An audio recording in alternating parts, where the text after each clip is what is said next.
수도권 험리 출마 압박을 받고 있는 홍준표 전 대표가 문재인 대통령의 사저가 있는 경남 양산에 출마하겠다며 공관위에 역제안했습니다. 한국당 공관위가 과연 이 제안을 받아들일지 주목되고 있습니다. 네, 통합 논의를 이어가고 있는 보수 통합신당의 출범도 임박한 걸로 보이는데요. 관련 내용들 김성환 시사평론가, 박정아 전 청와대 대변인 두 분과 짚어보겠습니다. 네, 어서 오십시오. 오세요. 안녕하십니까? 예, 보수 통합 먼저 이야기 좀 할까요? 네. 예. 만나고 있습니다. 속도를 좀 내고 있는 것 같아요. 당명 얘기도 좀 한두 가지가 나와서 곧 정해질 것 같고요. 공천 얘기도 이제 한국당 공관위에서 하는 걸로 좀 정리된 것 같고, 네. 문제는 지도체제인 것 같아요. 현재 뭐 선대위를 하나 만들어서 할 건가, 아니면 뭐 한국당에 있는 지도부, 그러니까 최고위원 체제 안에 기존에 뭐 세보수당과 전진당 두세 명을 넣어서 갈 건가, 이게 아마 문제인 것 같은데 왜 이렇게 갈등하나요? 뭐가 문제입니까? 근데 기본적으로 기승전 황교안이죠. 결론은 그겁니다. 사실은 황교안 대표가 대표직을 내려놓느냐 안 내려놓느냐 이것만 해결되면 사실 되는 거거든요. 그러니까 지금 그동안에 새로운 보수당에서 신설합당을 얘기하지 않았습니까? 정당법상 보면 신설합당하고 흡수통합 두 가지밖에 없어요. 근데 지금 사실상 모양새가 지도부가 교체되는 모양을 안 내게 될 경우에는 흡수통합하는 것밖에 안 보이는 거죠. 그러니까 새로운 보수당 입장에서는 현재 있는 양쪽의 지도부는 다 내려놓고 그리고 새로운 정체를 만들자 이렇게 얘기를 하고 있는 거거든요. 그래서 일각에서는 공천관리위원회는 서로 양쪽에서 다 인정한 거잖아요. 그렇습니다. 김영우 위원장은 인정을 했으니까. 예. 그러니까 공관위에서 비상대책위원회를 겸하면 되지 않겠느냐. 그리고 양쪽에 있는 지도부는 다 지도부 권한 내려놓고 그리고 난 다음에 선거 끝나고 전당대회에서 새로운 대표 뽑으면 되는 거 아니냐. 이렇게 얘기가 또 나오기도 하던데요. 사실 모양새를 보면 그게 맞는 거죠, 현재로서는.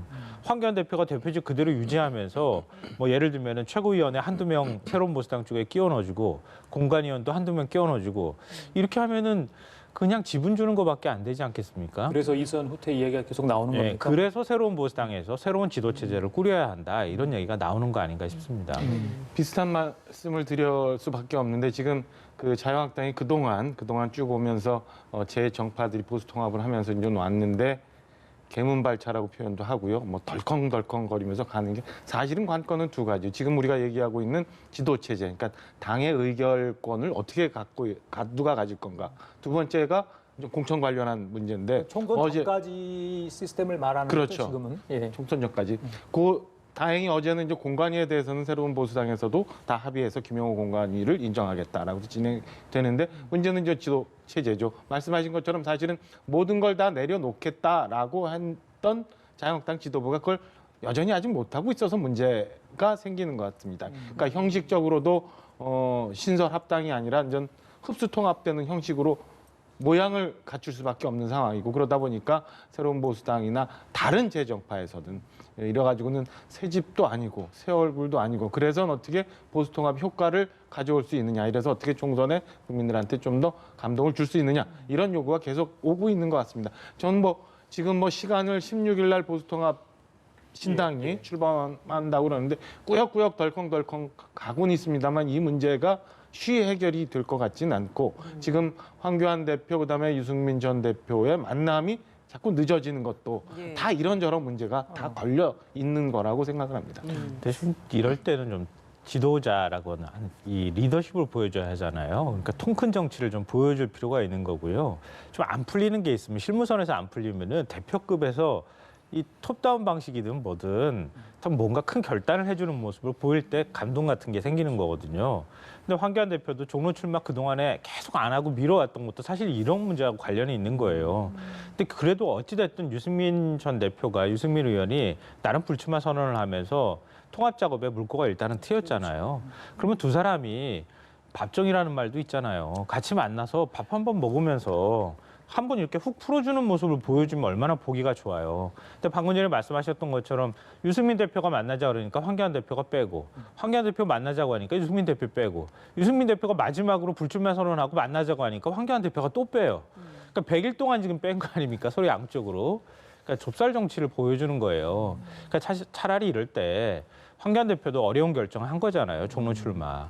리더십이. 네, 유승민 의원도 불출마 선언을 한 거니까 같이 만나서 당직자도 지금 뭐 서로 받아들여주는 게 어렵다 이런 반발이 있기는 하지만 품 안아주는 모습을 좀 큰 형님으로서 자유한국당이 한 번쯤 보여주면 양보하는 모습 보여주면 훨씬 더 좋을 텐데 그런 모습을 결국 못 보여주는 거예요. 이게 한계가 아닌가 싶어요. 제가 볼 때는. 총선을 앞두고 총선 결과에 따라서 모든 걸 다 책임질 수밖에 없어요. 지금 그 대통합 보수 통합에 참여하고 있는 모든 세력들이 자유한국당뿐만 아니라 뭐 새로운 보수당도 거기까지만 생각하고 유승민 전 대표가 이제 불출마 선언을 할 때 썼던 국민의 명령이라는 이 단어만 생각을 하면 될 텐데 제가 보면 다른 분들이 총선 이후도 생각하고 있고 총선 이후에 당권 생각하고 그 이후에 대권까지 생각하다 보니까 이런 복잡한 일들이 생기는 거 아닌가 생각입니다. 예, 알겠습니다.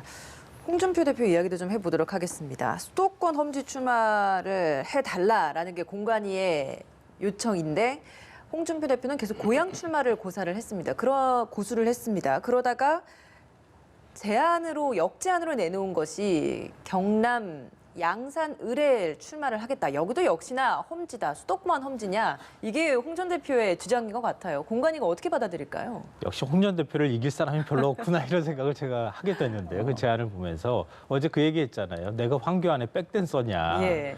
그러니까 김용호 공관위원장은 이 강북 쪽에 두 군데 중에 한 군데를 골라라 이렇게 얘기를 했다는 건데요.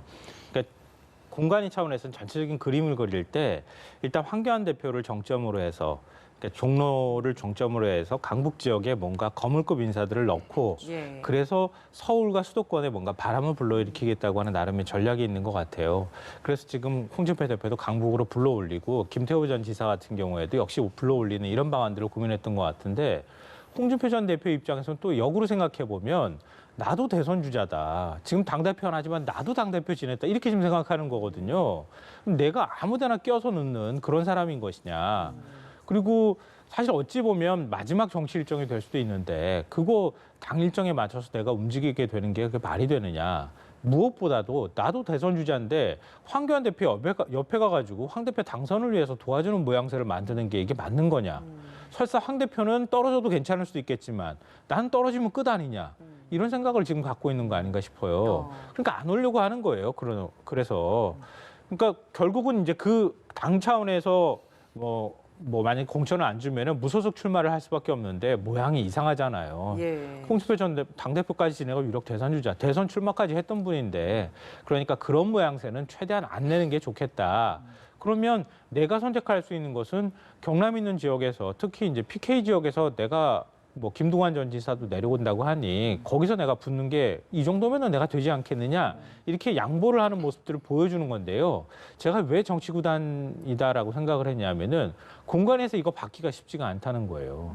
이렇게 돼버리면은 TK도 나도 그러면은 내 지역에서 이런 얘기를 한다는 거예요. 지금 홍준표 전 대표를 못 넘으면 TK를 못 넘는 현상이 나타나는 거거든요. 그러니까 홍 전 대표가 뭔가 그래도 수긍하고 당에 따라주는 모습을 보여줘야 영남권에서 지금 물갈이 되는 의원들도 뭔가 이렇게 같이 당의 결정에 승복을 할 텐데 그게 쉽지가 않으니까 지금 계속 이런 모습들이 나타나는 거 아닌가 싶거든요. 예. 오늘 회의에서 공관위가 이런 유력 인사들에 대한 공천 전략 지역 결정을 한다라고 했는데 그럼 어떻게 좀 결정 날 거라고 보세요? 그러니까 홍 전 대표 못 이긴다니까요. 제가 말씀드렸잖아요. 홍 전 대표 이기기 쉽지 않아 보여요. 제가 보니까 알겠습니다. 이 정도의 험지 붙어주면 된다라는 거 정도에서 양보하지는 않을까 싶거든요. 오늘 회의에서 결론 내겠다고 공관위는 얘기는 하고 있습니다만 저는 또 시간 좀 더 갈 것 같아요. 그리고 오늘 보니까 자유한국당은 이제 서울부터 시작해서 예비 후보자들 공천 신청한 사람들 면접도 시작되더라고요. 이게 과연 물리적으로 시간이 될까라는 생각인데 일단 공관위는 가지고 있는 숙제가 있어요. 지금 현재 한강 벨트 뭐 이렇게 하면서 전국적으로 이제 선거 전략을 공관위 차원에서 잡고는 있는데 지금 홍준표 전 대표나 김태호 전 지사뿐만 아니라 사실은 진짜 숨어 있는 복병들은 이제 TK, PK를 중심으로 한 이게 물갈이란 말이에요. 지금 현재 홍 대표나 김 지사를 잘 정리하지 않으면 여기서 공관위의 권위를 제대로 세우지 않으면 나머지 더 높은 산을 넘어갈 수가 없는 상황이기 때문에 공관위도 참 이렇게 물러날 수 없는 상황. 그다음에 홍준표 전 대표 같은 경우 보면은 사실은 두 가지를 보면 되는데 처음 시작할 때 나 국회의원 한 번 더 하려고 한 게 아니다라는 얘기가 있어요. 거기다가 이제 경남에서 40석 내가 확보하겠다. 이건 보면은 아까 뭐 비슷한 얘기가 될 수 있는데 아직 다 못 내려놓고 있어요. 다음을 생각하고 있는 거니까 홍 전 대표가 지금 저렇게 말씀하시는 거는 이후에 총선 이후에 황교안 대표와의 대권 싸움까지도 고려하고 있어서 경남에서의 교두보를 확보해야 되는 이런 상황도 있는 거거든요. 그래서 쉬 정리가 되지는 않을 거다. 그리고 근데 본인들이 얘기하는 것처럼 공관위 측에서는 무조건적인 컷오프 혹은 뭐 두 지금 후보들은 뭐 불출마 내지는 무소속까지도 불사하겠다. 예. 이런 극한 상황까지는 가지 않을 거고 시간이 좀 걸리지만 어쨌든 조정은 될 것 같다라고 예상을 합니다. 예. 근데 이 굉장히 흥미로운 현상인데요. 전체 사람을 놓고 보면은 안 보이는 게 있거든요. 전체 판의 흐름을 자유한국당이 어떻게 보는지가 보이는 거예요.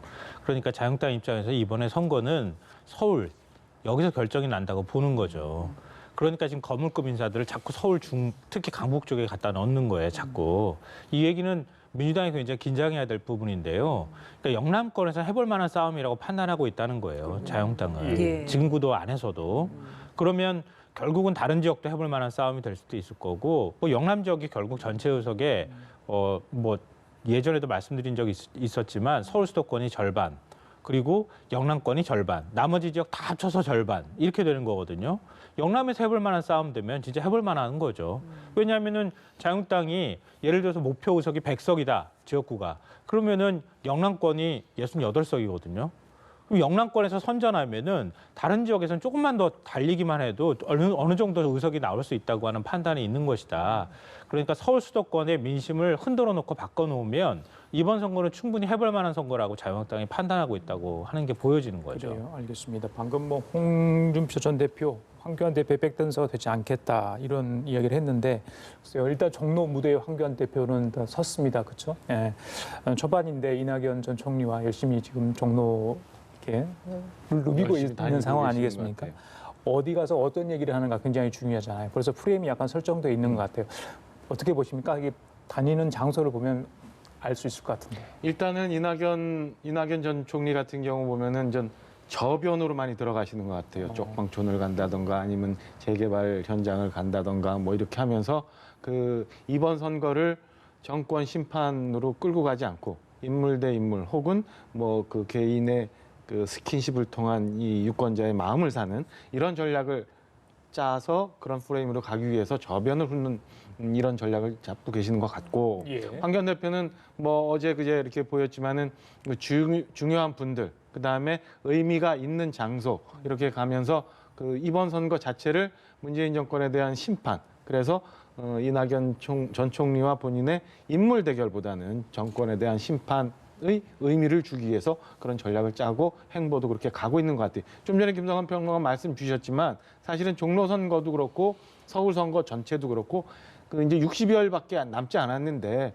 종로는 지금 뭐 대진표가 나왔습니다만은 다른 곳은 아직도 대진표가 굉장히 오리무중이에요. 그래서 저는 이번 선거가 특히나 수도권에서는 뭐 대통합신당은 밀레니얼 핑크 색깔 뭐 얘기하면 이게 뭐 핑크색이냐 아니면 민주당의 파란색이냐 이런 어느 색깔을 고르느냐 이렇게 굉장히 짧은 시간 내에 이런 그 일종의 당대당 뭐 진영 대 진영의 싸움으로 갈 공산이 크기 때문에 지금 종로에서의 싸움 전략도 그렇고 서울 전체 영향도 그렇고 프레임을 어떻게 잡고 가느냐에 따라서 상당히 많은 영향을 줄 거다라는 판단입니다. 정치권에서는 지금 이 종로 대전을 보면서 이렇게 뭐 정권 심판이냐 야권 심판이냐 뭐 이런 식으로 또 프레임을 보고 대선의 전초전이다 이렇게들 분석을 하고는 있는데 정작 종로 지역에서의 주민들의 민심은 어떻게 좀 보고 있을까? 이건 전혀 좀 다른 문제 아닙니까? 그렇죠. 그러니까 종로 지역을 뭐 여론조사를 따로 지금 돌리고 있는 데가 있는지는 모르겠는데요. 그러니까 사실 이번 선거가 만만치 않고요. 종로 지역 자체도 만만치 않다고들 얘기를 합니다. 종로에서 오래 사셨던 분들 말씀을 들어보면요. 빈부격차도 굉장히 심한 곳이기도 하고요. 그리고 뭐 부자 동네라고 우리가 얘기하는 동네들도 꽤 있어요. 예. 그쪽은 아무래도 보수 쪽 표심이 쏠릴 가능성도 있고요. 그리고 뭐 이낙연 총리가 쪽방촌 찾았다고 하는데 사실은 그런 분들이 오히려 더 지금 자유한국당이나 지지율이 높게 나오는 경향이 그동안에 있어 오기도 했잖아요. 그러니까 그런 부분으로 볼 때 종로에서 누가 이긴다 이렇게 섣불리 말하기는 대단히 어려울 거다. 그럼 결국은 어떤 프레임이 작동하거나 아니면 인물론이거나 뭐 이런 부분들이 서로 이제 같이 전략들이 맞부딪히거나 이렇게 하는 모습들이 나타날 텐데요. 그러니까 말씀 주셨던 것처럼 황교안 대표는 조금 늦게 출마를 하겠다고 했으니까 조금 더 종로하고 인연이나 이런 것들 강조하는 방향으로 뭐 내가 성대 출신이다. 그래서 학교 앞에 가가지고 떡볶이도 먹고 그러다가 또 뭐 이상한 발언하고 뭐 논란이 있고 그러기도 했잖아요. 그러니까 그런 것처럼 내가 종로하고 이렇게 인연이 많다고 하는 거 좀 스킨십을 늘리는 그런 이제 작업들을 좀 하고 있고요. 그리고 보수층을 결집하는 게 일단은 중요하니까요. 예. 흩어졌던 보수층 모으는 작업하고 있고. 그리고 정권 심판론을 계속 얘기하겠죠, 앞으로. 그러니까 이낙연 전 총리 같은 경우에는 그러니까 미래를 자꾸 얘기하는 거 아닌가 싶어요. 정권 심판 프로그램이 작동하지 않도록 내가 좀 인물에서 앞선다. 그리고 내가 좀 더 앞으로 종로를 이렇게 바꾸겠다. 이런 쪽으로 자꾸 좀 가고 있는 거 아닌가 싶습니다. 예, 서서히 좀 긴장감이 고조되는 그런 느낌도 받습니다. 태영호 전 북한공사 어제 기자회견을 하고 서울 출마 얘기를 했습니다. 총선 출마죠. 그런데 이제 보니 서울 강남 얘기가 나오고요. 글쎄요, 탈북자 출신 첫 지역구 예전에 비례대표는 있었지 않습니까? 네, 조명철 예, 조명철 네. 의원이 있었죠. 어떻게 보십니까? 왜 또 그러니까 영입을 했고 또 강남 이야기가 이렇게 나오는지요? 한마디로 말씀드리면 폭탄의 뇌관을 제거하는 작업을 하는 것이다. 이렇게 생각하는데요. 그러니까 태영호 전 공사가 가지고 있는 나름의 상징성도 있고 또 그만큼 여론의 관심도 많이 받았거든요. 저도 책을 사서 보기도 했었는데요. 그러니까 많은 분들이 북한의 안에서 그러니까 북한 비핵화를 한다고 하는데 북한 안에 있는 그 권력의 실세들이라고 하는 사람들은 도대체 어떤 생각을 하고 있는지 그런 거에 대해서 굉장히 궁금해하거든요. 그리고 보수층 내부에서도 그런 부분에 대한 관심 때문에 태영호 전 공사에 대해서 관심도 좀 더 많이 갖고 있는 것도 사실이고요. 근데 이제 선거라고 하는 공간 내에서 보면 제가 왜 이제 폭탄의 내관을 제거하는 것이다라고 말씀드렸냐면요. 지난 지방선거 보면 아시잖아요. 지난 지방선거에 보수 그 전멸이라고 하는 얘기가 나왔던 가장 중요한 요인이 평화 프레임이었거든요, 일종의.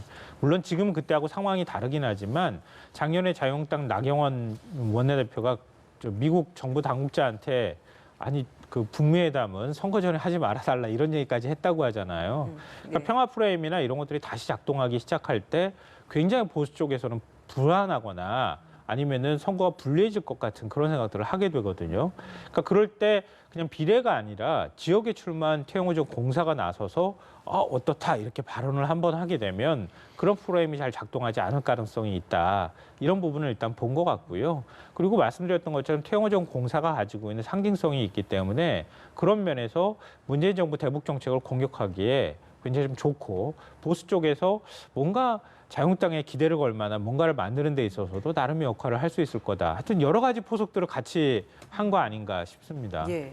그래서 비례대표는 사실 좀 많이 이런 좀 감안을 해볼 수 있는데 지역구라는 것들도 사실 이번에 굉장히 좀 새로운 시도이기 때문에 지역 기반이 없는 인물임에도 불구하고 이렇게 지역구로 내보낸다라는 것 그리고 만약에 당선이 될 수 있느냐 이 가능성에 대해서 좀 어떻게 보십니까?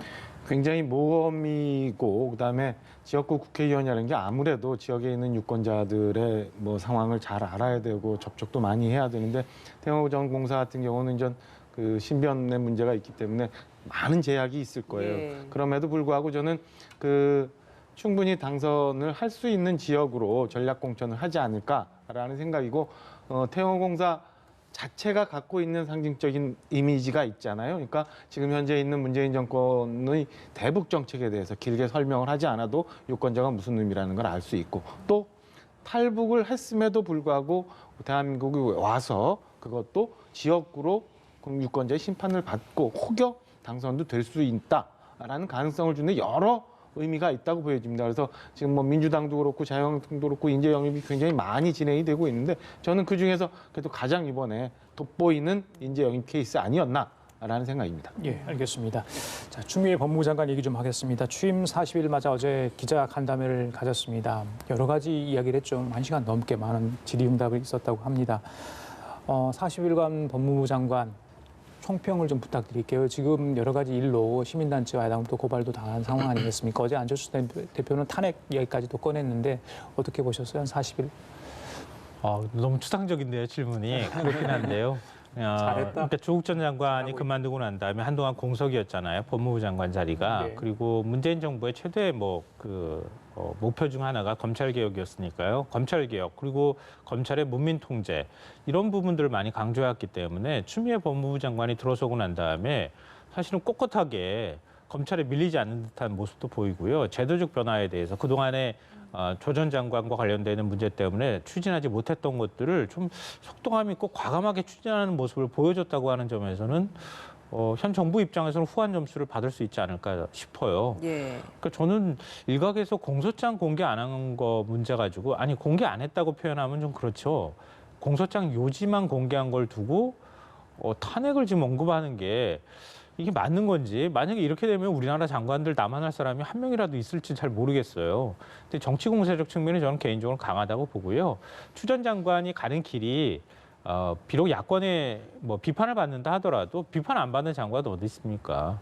그러니까 그런 비판을 잘 수용하는 모습들을 보이면서 큰 원칙을 잃지 않고 정책들을 좀 현실성 있게 잘 만들어가는 모습들을 보여주는 게 일단 필요한 과제가 아닐까 싶습니다.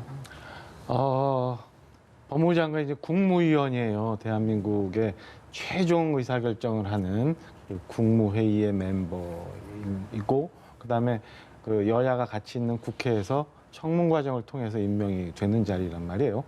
그런데 그렇다면은 국무위원이라는 무게, 그다음에 이 정치 권력으로부터의 뭐 어느 정도의 독립성 이런 것들이 좀 담보가 돼야 되는데 그동안 추미애 장관의 40일을 보면은 법무부 장관이라기보다는 너무 제가 뭐 박한 표현을 쓰는지 모르겠습니다만 청와대에 있는 민정수석이나 아니면 법무비서관이 해야 되는 일들을 하고 있었던 느낌이 좀 들고요. 그다음에 그동안 뭐 여러 가지 검찰 개혁이라는 명분으로 여러 가지 말씀들을 하셨고 어제도 뭐 기소와 수사를 분리하는 이런 그 시도에 대해서도 얘기했는데 과연 이 목적이 법무부의 발전, 그다음에 무슨 검찰의 개혁 이런 걸 위한 일들을 해오셨는지 아니면 지금 문제가 되고 있는 정권 보호나 아니면은 또 다른 문제, 그 검찰 개혁이라고 쓰고 검찰 장악이라고 표현을 했던 그런 일들을 위해서 지금까지 달려왔나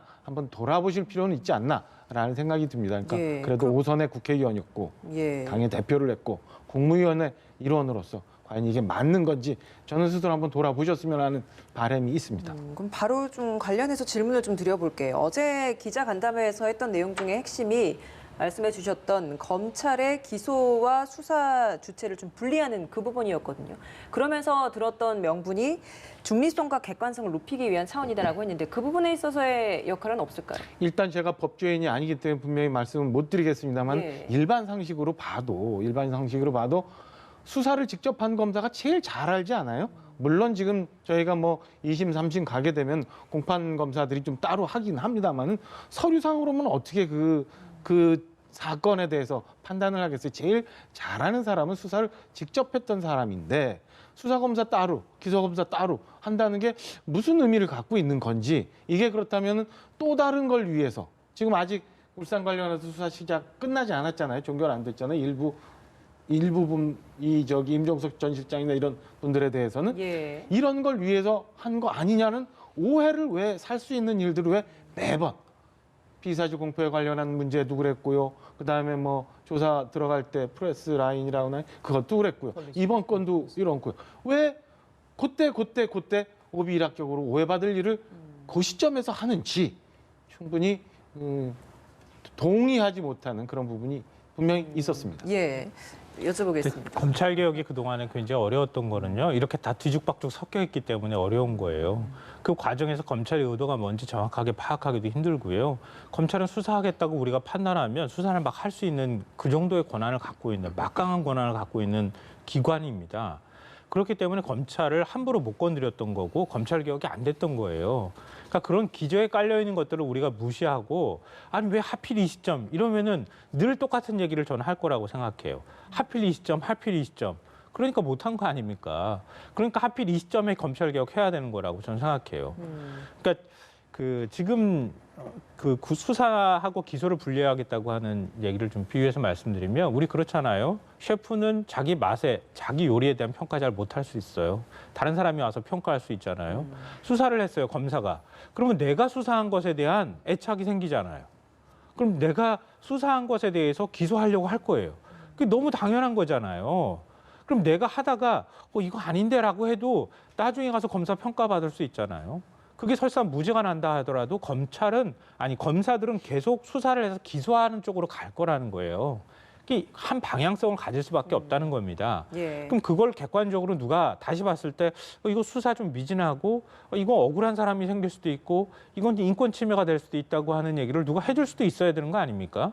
알겠습니다. 그리고 지금 검경 수사권 조정의 가장 큰 대원칙은 수사는 경찰이 하고 기소는 검찰이 하라는 겁니다. 그러면 지금 그런 논리로 따지면 검찰이 수사도 하고 기소도 다 해야죠. 검경 수사권 조정 할 필요가 없는 거 아닙니까?